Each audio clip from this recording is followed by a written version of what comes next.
Dan insya Allah pada pagi hari ini kita akan mempersembahkan sebuah tema tentang berkesenian atau seni dan budaya dalam Islam ya, Pak Ustadz ya.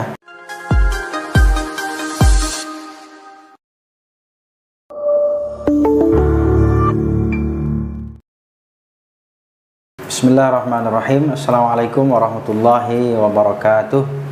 Alhamdulillah wa syukurillah wa la hawla wa la quwata illa billah. Allahumma shalli wa sallim wa barik ala Muhammad wa ala ali Muhammad. Alhamdulillah, bersyukur kita kepada Allah Subhanahu wa taala pada pagi hari ini kita berjumpa lagi pada podcast ya Kampus Islami LPPIK Universitas Muhammad Jakarta, dan insyaallah telah hadir bersama kita Ustadz Fakhrul Razi Reno Sultan MA. Selamat pagi Pak, semoga sehat selalu. Ya, selamat pagi. Assalamualaikum. Waalaikumsalam warahmatullahi wabarakatuh. Ya, beliau ini adalah Ketua LPPIK Universitas Muhammad Jakarta. Dan insya Allah pada pagi hari ini kita akan mempersembahkan sebuah tema tentang berkesenian atau seni dan budaya dalam Islam ya, Ustaz ya. Jadi ini hal yang sangat menarik sekali kita perbincangkan ya. Mudah-mudahan ini bisa menjadi sebuah petunjuk pedoman ya bagi masyarakat, terutama sivitas akademika Universitas Muhammad Jakarta, karena ini juga topiknya sangat hangat sekali ya, dan sekarang juga masih diperbincangkan di kalangan netizen. Nah, tanpa memperpanjang kalam, perkenalkan saya Adi Mansah akan memandu podcast Kampus Islami pada kesempatan kali ini. Nah, Pak Ustadz, selamat pagi ya, mudah-mudahan sehat selalu ya, dan sudah lama kita tidak berjumpa lagi ya, karena mungkin ada kesibukan-kesibukan yang tentunya sangat bermanfaat ya yang telah kita lalui selama bulan Ramadan dan Syawal ini.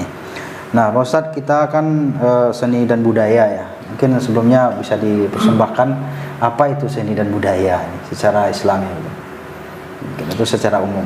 Ya, baik, terima kasih. Assalamualaikum warahmatullahi wabarakatuh. Waalaikumsalam warahmatullahi wabarakatuh. Pak Dimansyah yang saya hormati dan pemirsa dimanapun berada. Memang menarik ya diskusi kita tentang masalah seni dan budaya. Tentu kita akan nanti menyoroti bagaimana pandangan Islam ya, wabil khusus pandangan Muhammadiyah gitu. Sebetulnya seni itu dia kan termasuk ranahnya dalam Islam itu ranah muamalah ya. Ranah muamalah. Jadi dia termasuk muamalah, yaitu yang tentang kehidupan di dunia. Nah, kemudian seni itu sepertinya dia berada pada posisi netral, ya, posisi netral. Kenapa? Dia memang seni itu adalah sesuatu yang alami, yang sunatullah. Kenapa sunatullah? Ya, air mengalir dari gunung ya ke kampung-kampung itu sebenarnya adalah kalau didengarkan dengan seksama, diperhatikan dengan baik, dia akan mengandung nada-nada yang beraturan. Indah dia itu. Burung-burung yang berkicau di pagi hari ya mengeluarkan suaranya yang bernada yang indah, itu menarik sekali. Apa saja di alam ini. Nah, jadi pada dasarnya seni itu adalah dia masuk muamalah dan alamiah itu. Nah, maka di situ tidak ditemukan juga ada perintah untuk harus berbuat kesenian, atau juga ada perintah yang spesifik untuk melarang kesenian. Nah, sehingga membuat dia posisi di tengah-tengah itu. Namanya mubah ya, mubah. Ya, al aslu fil muamalah al ibahah ya. Asal hukum dalam muamalah itu ibahah ya. Illa kana dalilun ayyadula ala tahrimiha. Nah, ya. Kecuali ada dalil yang menunjukkan keharamannya. Ya. Nah, jadi kalau sudah ada dalil, ada petunjuk, baik dalil akal maupun dalil nakal, yang menunjukkan kepada keharamannya, maka dia bisa menjadi haram. Ya, berarti lebih dilihat ke konteks ininya ya, isi dari seni itu sendiri ya. Berarti kalau secara umum kira-kira hukumnya tadi sudah dijelaskan ya. Netral dan bisa dikatakan mubah ya. Dan tadi juga sudah disampaikan asal hukumnya ya, kaidah usulnya ya. Jadi Pak Ustadz, jadi keharamannya itu kira-kira seperti apa kalau seandainya ada berkesenian itu tadi kan yang mubah, nih yang haram itu seperti apa kira-kira? Ya. Apa unsur-unsur yang terkandung di dalamnya? Kapan dia menjadi haram gitu ya? Ya, bisa juga dikatakan kapan dia menjadi haram. Kapan dia menjadi haram? Yaitu tadi apabila dia ada dalil yang menunjukkan keharamannya. Ya. Nah, dalil ini bisa kita cari nanti. Apakah ada dalil nakal? Ya, dalil nakli. Ya, dalil nakli itu ada di Al-Quran atau Sunnah Rasulullah. Ya, ya. Nah, kalau situ ada dalil yang mengharamkannya, maka dia akan menjadi haram. Ya, ya. Nah, jika tidak ditemukan di dalil nakli, Al-Quran dan As-Sunnah, maka bisa kita cari ke petunjuk secara keilmuan, akal, ya, petunjuk akal. Nah, nanti kalau akal itu apakah ijtihadiyahnya ya menghasilkan ada petunjuk keharamannya, maka dia menjadi haram. Ya, ya. Tadi ada 3 kriteria musik itu atau seni itu menjadi haram. Pertama, dia bisa membawa kepada kedurhakaan, ya. Ya. Bisa apabila dia membawa kepada kemaksiatan, apabila dia membawa kepada kemusyrikan. Ya. Nah, ini kalau di Tarjih Muhammadiyah ada 3 itu kriterianya, ya, ada 3 itu kriterianya. Jadi membawa kepada kedurhakaan, kemaksiatan, dan kemusyrikan. Nah, bila ada 3 unsur itu, maka dia menjadi haram. Nah, ya, menjadi berarti haram. lebih ke lirik-lirik juga mungkin barangkali ya, atau nada-nada yang mengarah pada kedurhakaan itu bisa dari nada, bisa dari lirik-lirik nih. Iya. Barangkali gitu. Misalkan ada ini seni musik yang nadanya disusun untuk membangkitkan nafsu gairah seksual.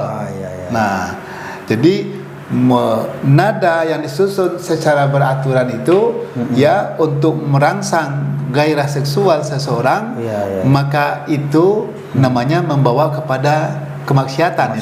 Nah, maka dia menjadi haram. Iya. Atau membawa kepada kedurhakaan. Misalkan musik itu ya melalaikan orang sholat. Ini azan ya sudah berkumandang. Ini musik masih dangdung dingdung ya, masih musik jalan terus. Sehingga orang asing menontonnya, sehingga lalai. Kedurhakaan datang. Ya, maka itu menjadi haram dia. Ya, mungkin ya musik itu bersama dengan orangnya. Nah, ini jadi musik yang melalaikan seseorang pada sholat haram hukumnya. Musik yang membuat orang itu berbuat maksiat, ya, yang memancing nafsu birahi, yang memancing orang itu supaya bertawuran, kan ada juga ya. Betul. Musik itu mengajak orang itu berperang supaya emosinya muncul, marahnya itu keluar, maka musik seperti itu menjadi haram dia. Kepada kemaksiatan, dan juga mungkin kemusyrikan tadi ya. Kemusyrikan. Nah, jadi juga liriknya yang mungkin mengarah kepada kesyirikan gitu ya. Iya, misalkan liriknya ya itu mengarah pada penyembahan kepada berhala. Nah, sedangkan berhala itu menurut Islam itu adalah suatu kemusyrikan. Betul. Nah ini ya, paling tidak ada tiga kriteria itu. Musik itu bisa dikatakan haram dia. Baik, nah, tapi kalau tidak membawa kepada kedurhakaan, tidak membawa kepada kemaksiatan, tidak membawa kepada kemusyrikan, maka dia menjadi boleh hukumnya. Baik. Yang berikutnya Pak Ustadz, kita ingin tahu nih mengenai seni ukir nih, seperti yang tadi objeknya itu ada patung ya, atau mungkin makhluk-makhluk yang bernyawa, ini seperti apa ketentuannya nih Pak Ustadz nih? Misalnya ada kepentingan sarana pengajaran, ilmu pengetahuan, itu dibolehkan nggak dalam Islam, Ustaz? Ya, memang hal ini di dalam ilmu fikih ini termasuk hal yang diperselisihkan. Diperselisihkan. Ada yang mengharamkan secara mutlak, pokoknya patung haram. Ada di kalangan para ulama fikih. Dan ada juga mengatakan haram bila ada indikasi. Haram bila ada indikasi kepada kemusyrikan. Membawa kepada kemusyrikan. Contohnya membuat patung untuk disembah. Nah, itu dah misalnya sudah pasti satu keharaman. Atau membuat patung, membuat benda yang benda itu diyakini dapat memiliki kekuatan mistik, kekuatan gaib yang tadinya itu hanya otoritas Allah, tapi diberikan ke patung itu. Nah, patung itu dia menjadi haram. Betul. Nah, gitu ya. Nah, jadi kecuali kalau patung itu, nah di Muhammadiyah itu dijelaskan, bila melukis, menggambar seseorang, patung itu untuk kepentingan pendidikan, ya, untuk kepentingan pendidikan, kepentingan kedokteran, kepentingan penelitian, maka itu hukumnya itu dibolehkan. Ya, dibolehkan. Karena itu membantu, atau untuk kepentingan sejarah. Kepentingan sejarah, karena sejarah itu perlu ada bukti fisik, ya, mendukungnya. Misalkan ditemukan ular, ada tulang fosil ular. Yang kemarin saya baca itu ditemukan dalam usianya 47 juta tahun. Ular itu usianya. Tapi wallahu alam, itu di India.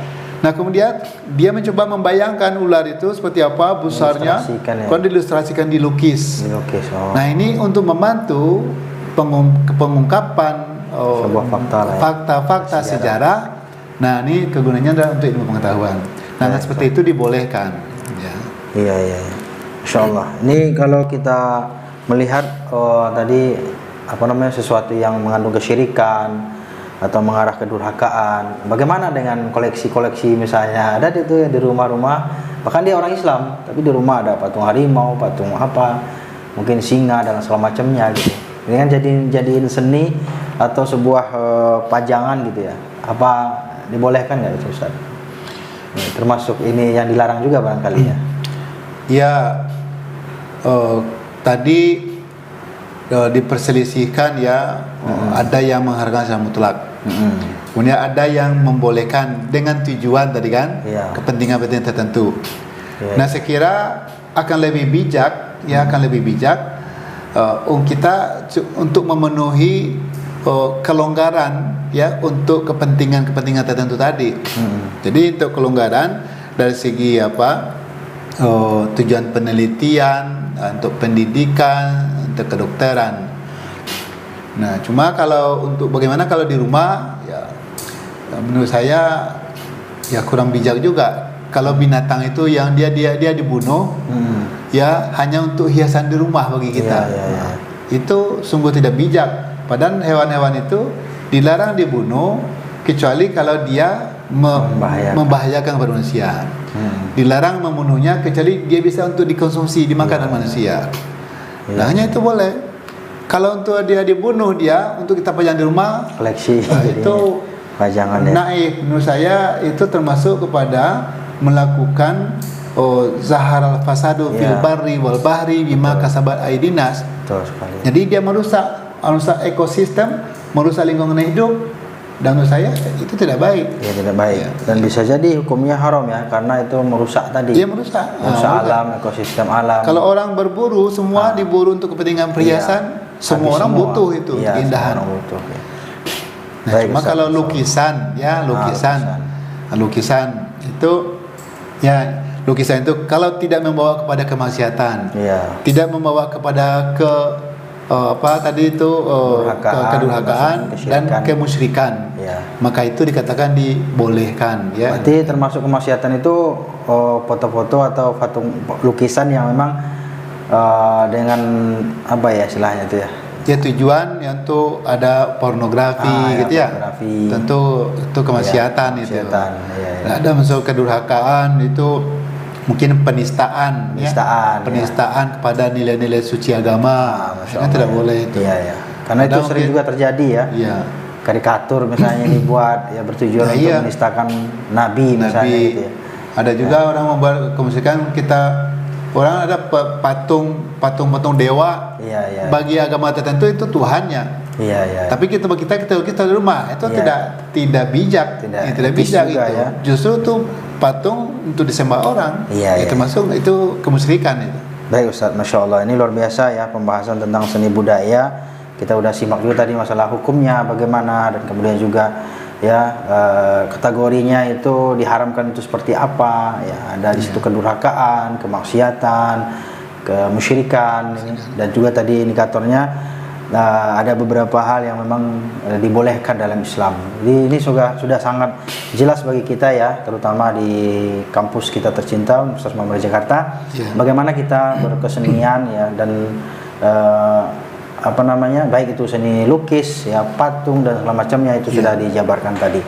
Terima kasih Pak Ustadz ya, untuk segmen kali ini kita cukupkan. Mudah-mudahan ya apa yang kita sampaikan, diskusikan pada pagi hari ini dapat memberikan pedoman dan tuntunan bagi seluruh sivitas akademika dan dimanapun pemirsa berada. Itu saja, terima kasih. Kita ucapkan alhamdulillahirabbil alamin. Alhamdulillah, ya, amin. kita tutup dengan wassalamualaikum warahmatullahi wabarakatuh.